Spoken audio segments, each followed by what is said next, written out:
The air smelled of jasmine and fresh paint. The morning Gloria Benson stood back to admire her home. After months of painstaking effort and late-night brushstrokes, the transformation was finally complete. Her house, once gray and forgotten, now bloomed in pastels, soft pink walls, teal window shutters, and cheerful yellow trim. It was bold, it was bright, and it was completely her. For Gloria, the colors weren't just paint, they were a tribute. Her husband, Peter, a landscape artist, had passed away 2 years earlier, and color had left her world with him. This was her way of inviting it back. But the smiles didn't last long. A white envelope appeared in her mailbox 3 days later. No stamp, no handwriting, just urgent, typed in red.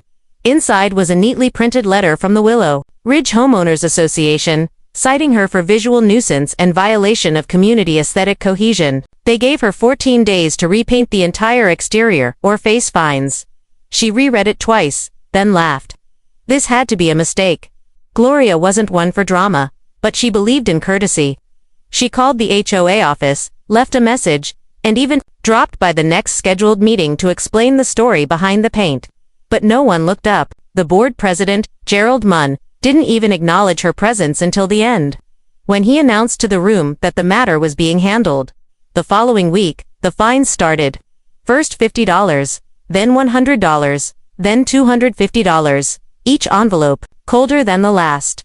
Gloria's neighbors watched from behind hedges and blinds, offering polite waves but no words. Only one dared to approach her gate, a teenager with a hoodie and nervous eyes.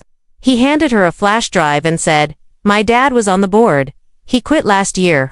Said they were targeting people." And then he was gone. That night, Gloria plugged in the drive. There were several audio files, each labeled by month. She clicked one, and Gerald's voice crackled through her speakers. "If we let her get away with it, what's next? Rainbow fences. Plastic flamingos. We don't need a grief-stricken woman turning the neighborhood into a circus." Her stomach dropped. The recordings weren't just casual conversation. They were organized discussions about pushing Gloria out, mocking her age, her husband's death, even her garden. She barely slept. The next morning, she sat in her sunroom, staring out at her bright yellow daisies, her hands trembling over a cup of tea. She wasn't just being fined, she was being bullied. Her home, her grief, her tribute to love, it had become a target. And she wasn't the first. Old Mrs. Thatcher down the street had moved suddenly last year, citing personal stress. A young couple had vanished just months before that, after a similar dispute about a wind sculpture. Patterns were forming. The HOA didn't just enforce rules, they enforced silence. Gloria picked up her phone and made a call to the only name she remembered from the community legal clinics. Flyer. Tasha Rios, civil rights attorney. "I think I'm being harassed," she said, her voice shaking but steady. "And I have proof." A long pause on the other end. Then, "You just became my most interesting case this month." Gloria hung up, her heart pounding, and looked out at her house, glowing in the sun. This was no longer just about paint, it was war. The day Tasha Rios showed up at Gloria's pastel-painted doorstep, she didn't look like the typical lawyer. No power suit, no clipboard, just jeans, a blazer, and eyes that missed nothing. She took one long look at the house, nodded, and said, "Buto, they're afraid of this. They think I'm a one-woman art rebellion." Gloria replied dryly, "Inside." Tasha listened closely as Gloria laid out everything, the letters, the fines, the insults in the recordings. She didn't interrupt, only nodded and asked the occasional question. When Gloria finished, Tasha pulled out her tablet and typed a few things. Then she leaned back in the chair and smiled. "This isn't just a violation case," she said. "This is targeted harassment. And I don't think this is the first time this HOA is played dirty." Tasha promised to look into it deeper. Gloria wasn't sure what to expect, but she felt something she hadn't in weeks. Support by the next day, the fines doubled again.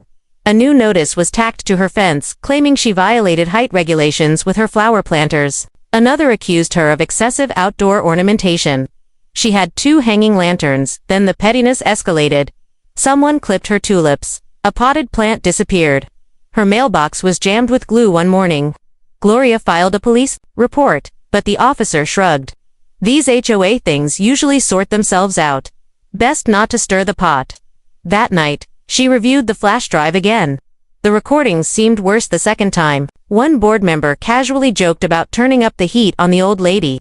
Another said, "The more she resists, the more we press. It's worked before." Gloria's hands trembled as she emailed everything to Tasha. 2 days later, Tasha called back, voice sharp with excitement.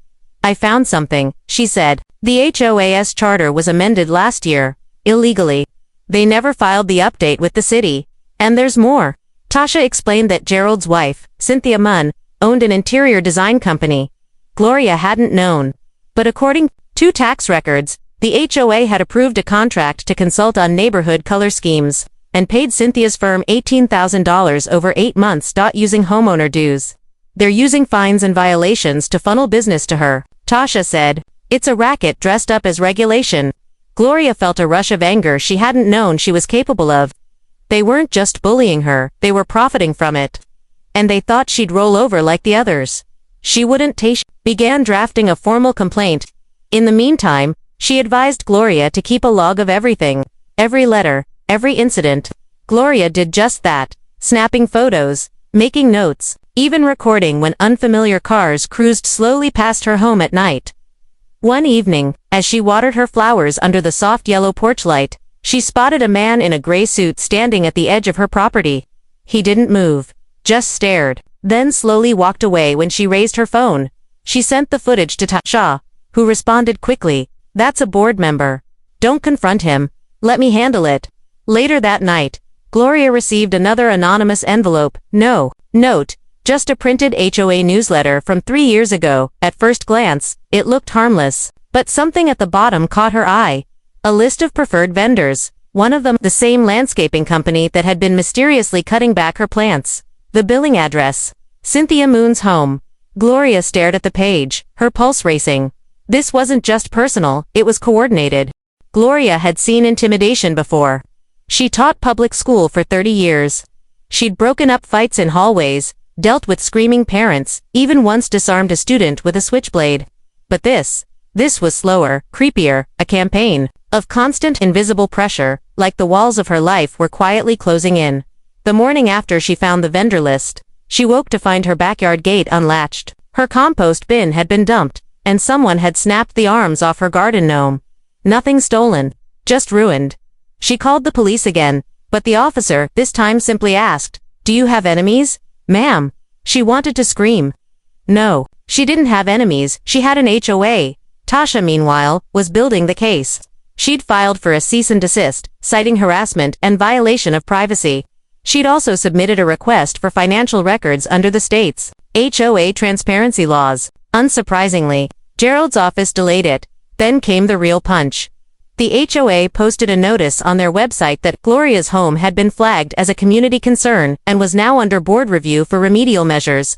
They didn't just want her to repaint. They were discussing forced compliance.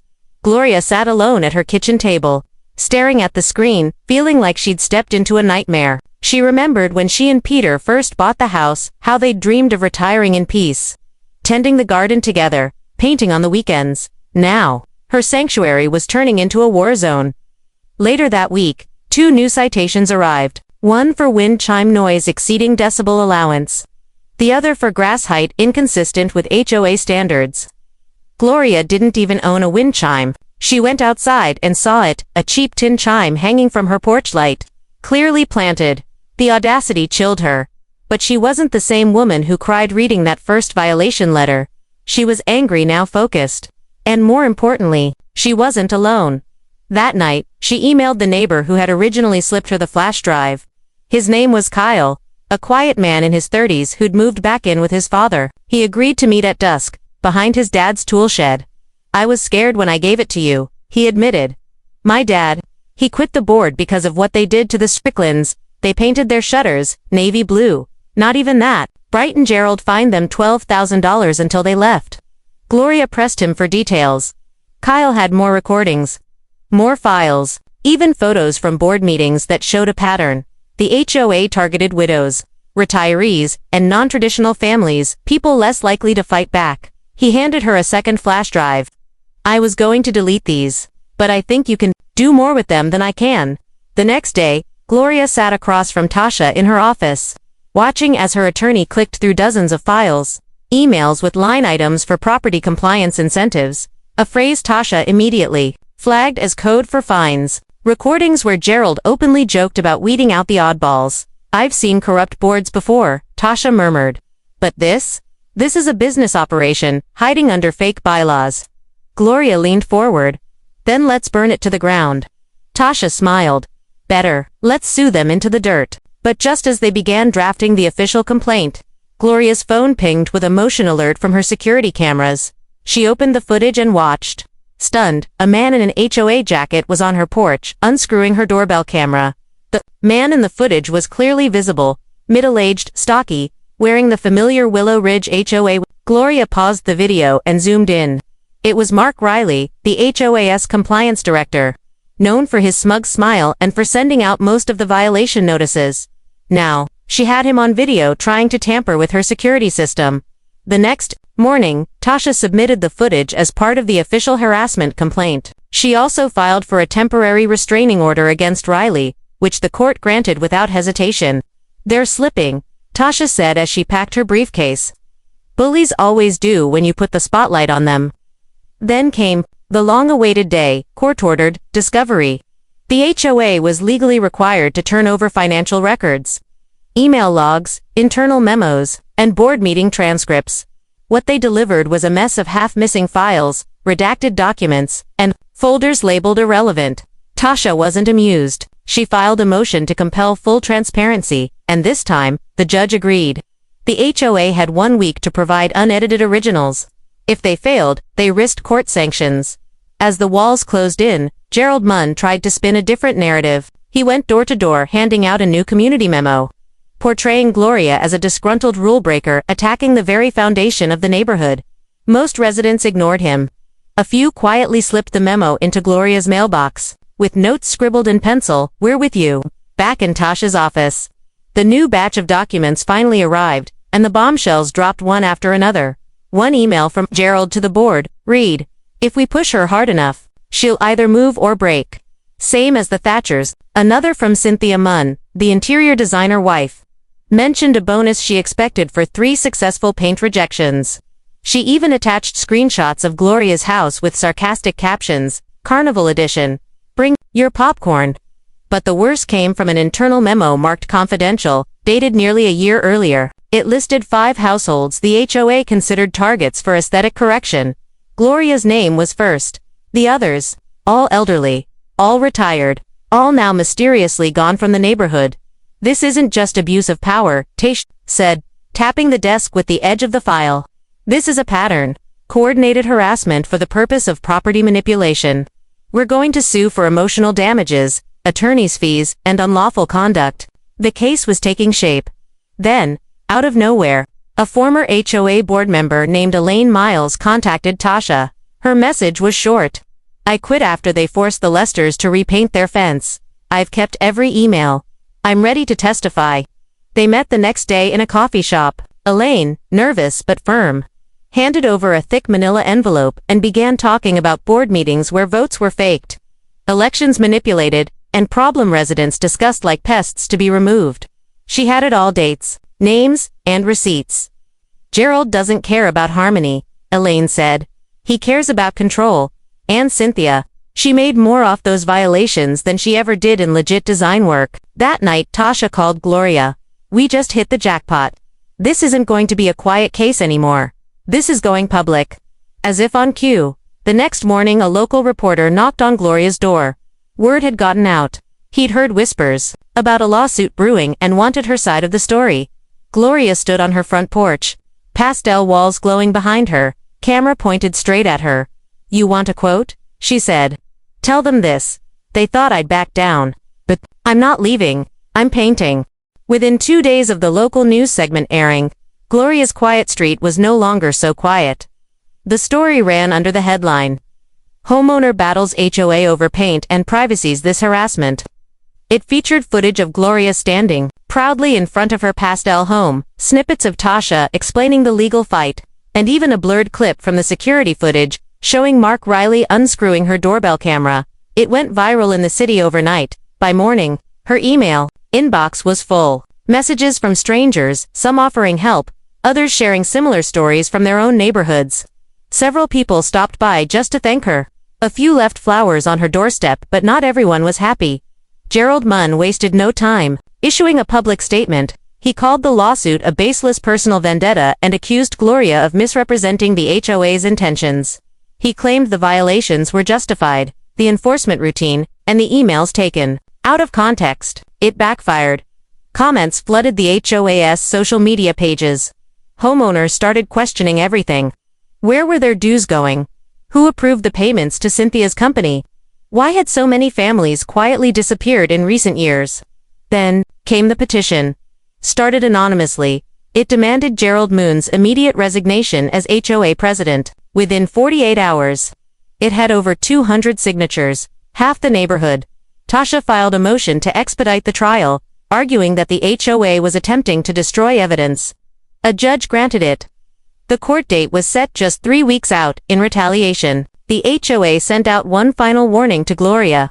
This time, they accused her of creating a hostile community environment by engaging in defamatory conduct, inciting division, and undermining neighborly harmony. Tasha laughed when she read it. They're panicking. But things took a dark turn. That night, someone dumped red paint across Gloria's driveway. Her camera caught only a shadow, a hooded figure moving fast, disappearing into the darkness. Police responded but gave the same tired shrug. Could be teenagers. Gloria didn't believe that for a second. Tasha recommended moving her car and setting up a live cloud-based backup for her cameras. They're not just trying to intimidate you anymore, she said. They're trying to provoke you. But Gloria didn't flinch. Instead, she hosted a small gathering on her front lawn the next Sunday. About 15 neighbors came. Some brought folding chairs. Others brought cookies. One elderly couple, the Rices, stood up and shared their own story, how they were fined for installing a disability ramp last year and almost moved away. More stories followed, and as they did, something shifted. The fear started to lift. That night, Gloria stood in her doorway, watching as neighbors lit porch lights in quiet solidarity, a visual protest, lighting up the street like a row of lanterns. Then came the twist. While going through HOA public disclosures, Tasha stumbled upon a line item that didn't belong. $3,200 paid to private investigative services. She ran it through state databases. The company was real, small, low profile. But the listed client contact, Gerald Munn. Tasha called Gloria immediately. They hired a private investigator. She said, I think they've been digging into your past. Gloria's heart pounded. For what? Leverage, dirt, anything to embarrass you, silence you, or make you settle. Gloria exhaled, her face hardening. Let them dig. There's nothing they can find that'll make me drop this. Tasha hesitated. What if it's not about you? She said quietly. What if they're going after someone else in your life? The courthouse was unusually crowded for a weekday morning. Journalists hovered near the steps, microphones in hand. Neighbors whispered in the pews. Gerald Munn arrived flanked by 2 attorneys in dark suits, and a public relations assistant who wore a strained smile and handed out pre-written statements. Gloria entered calmly, wearing a navy dress and a single sunflower pinned to her collar, Peter's favorite flower. Tasha walked beside her, briefcase in hand. Every movement precise and sharp. This wasn't just a neighborhood dispute anymore. This was war in front of a judge. The opening arguments set the tone. Tasha outlined the case: targeted harassment, financial misconduct, privacy violations, and a systematic abuse of HOA power. She didn't rely on flair. She let the evidence speak for itself. Gerald's attorneys, in contrast, played the sympathy card. They painted Gloria as a combative neighbor, someone who refused to cooperate with established norms. They accused her of waging a personal vendetta because she didn't like the rules. It was standard deflection, but the judge wasn't buying it. Then came the evidence. Tasha played the recordings. The courtroom grew tense as Gerald's voice filled the speakers. We'll fine her until she cracks. If we get one more paint complaint, Cynthia gets the redesign. Older residents are easiest. They can't take prolonged pressure. The judge leaned forward. Gerald's face turned pale. Then came the financial documents. Payments to Cynthia, Munn's design company. The landscaping crew billed from Cynthia's home address. And the private investigator hired to look into Gloria. I don't see a single line item here for community well-being, the judge remarked coldly. Glorious. Security footage came next, Riley trying to remove her doorbell camera. The judge didn't even ask for explanation. He marked it for further legal review and possible criminal charges. But the real impact came during witness testimony. Elaine Miles, the former board member, took the stand and spoke with shaking hands. They targeted her the moment she painted that house. She said, "It was about control. Not about standards. Not about harmony." She wasn't the only one. The Rices came next, explaining how they were fined for a ramp that made their home accessible. "It was like they wanted us to leave," Mrs. Rice whispered, "like we were too much trouble." Then it was Gloria's turn. She stood before the court and told her story from the day she opened that first violation. Letter to the night red paint soaked her driveway. She spoke not as a victim, but as a woman who had been underestimated and refused to stay silent. "They said my house was a nuisance," she said, voice steady. "But I think what really bothered them was that I didn't apologize for healing." In color. The courtroom was silent. Just as things seemed to be reaching their peak, Tasha leaned in and whispered, "It's time." She presented one final document. A subpoenaed report from the private investigator hired by the HOA. It didn't just mention Gloria. It included files on Tasha herself. They investigated opposing counsel. Tasha told the judge to dig up dirt, to intimidate. The judge stared at Gerald over his glasses. "Are you aware this borders on obstruction?" Gerald opened his mouth, but nothing came out. The judge adjourned for the day with a final warning. "Tomorrow, I expect transparency, or I will start issuing sanctions." Outside, reporters swarmed the steps. Cameras flashed. Gloria said nothing, just smiled, but inside, she burned with fire. They hadn't broken her, they'd exposed themselves. The morning of the final hearing, the sky hung low and gray. Rain threatened the courthouse steps as people shuffled in under umbrellas and news vans idled at the curb. Inside, the tension crackled like static dot. Gerald Munn wasn't smiling anymore. He sat stiffly at the defense table, jaw clenched, eyes hollow. His wife, Cynthia, conspicuously absent, had reportedly taken a break from the business after reporters started camping outside their gated property. Her company's website had gone offline overnight. Gloria entered without ceremony, dressed simply, sunflower in place. She didn't need to say anything. Her presence alone had become symbolic, not just of defiance, but of dignity. The courtroom filled quickly. Formerly silent neighbors now sat in support. Even a few people the HOA had previously fined showed up, some in pastel scarves or yellow pins, as a quiet gesture. The judge wasted no time. After reviewing all submitted evidence, he began, "This court finds sufficient cause to rule in favor of the plaintiff." Gerald flinched. The courtroom went quiet as the judge laid out the ruling. In crisp detail, all fines issued against Gloria were nullified. The HOA was found guilty of selective enforcement, financial misconduct, and harassment.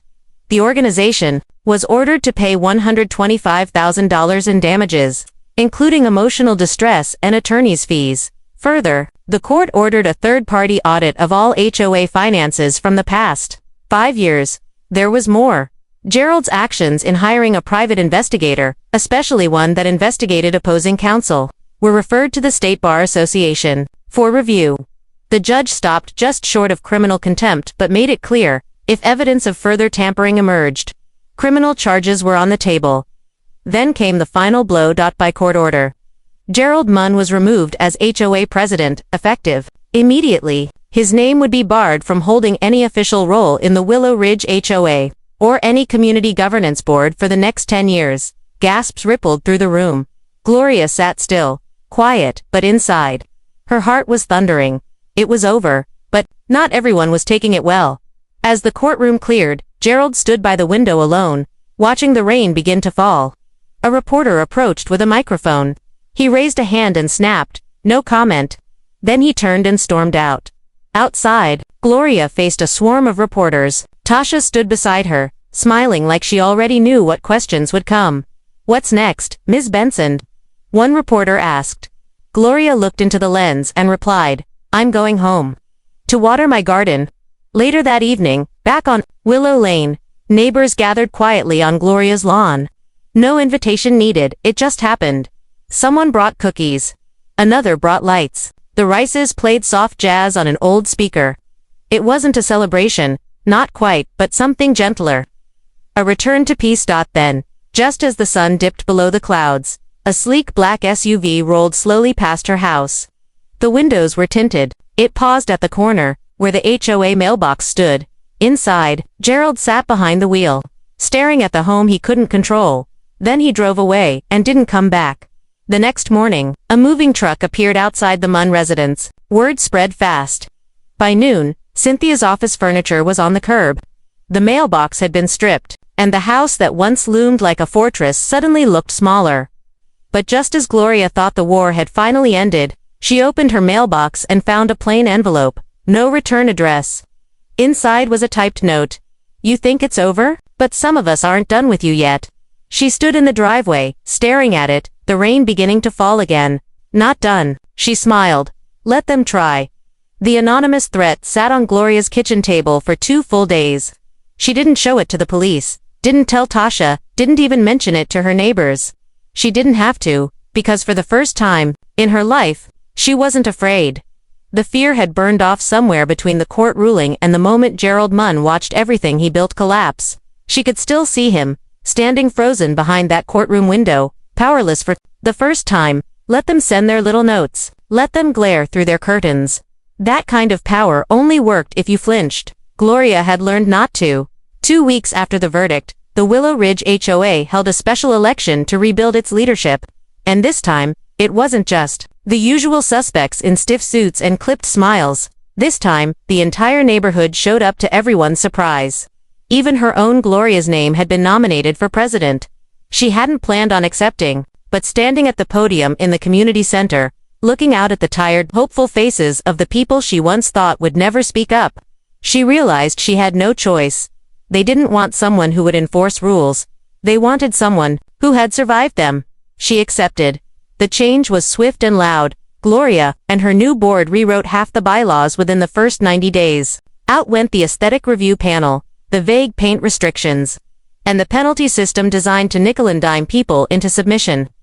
In came transparency, open financials, and a new clause: no board member may profit from vendor contracts. The former board's records were audited.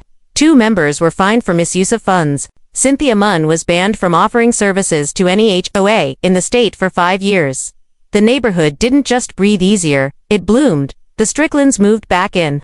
The Rices got their ramp approved with a reimbursement. Neighbors, who hadn't spoken in years, now held Saturday yard sales together. And Gloria's house, it stayed exactly as it was, bright, joyful, unapologetically alive. One afternoon, a glossy magazine photographer arrived. Gloria had been chosen for a spread titled, "The Woman Who Painted Back." They featured her home, her story, and her sunflower-lined front yard on the cover. As the crew packed up, the photographer smiled and asked, "If you could tell your younger self anything, what would it be?" Gloria looked out at her porch, the one Peter had built, and said, "That the things that make you different might be the very things worth fighting for." She thought the story might end there, but fate had one more scene to play. That winter, she received a small, handwritten envelope with a Georgia return address. It was from Tasha, now working as a legal consultant on HOA reform legislation. Inside was a folded Christmas card. On the front, a pastel drawing of a sunflower in a paint can inside. It read, "To the color queen of Willow Lane. Thank you for proving that sometimes the brush is mightier than the gavel." Gloria laughed. She stood up, stretched and walked to her porch. The wind was cold, but her lights were warm. Her chimes sang softly, not HOA approved, but entirely hers. She looked at the note on her kitchen table one last time. The threat, now faded under a coffee ring. Then she dropped it in the fireplace, watched the flames swallow it whole, and never thought of it again. The battle was over, and Gloria Benson had won in full color.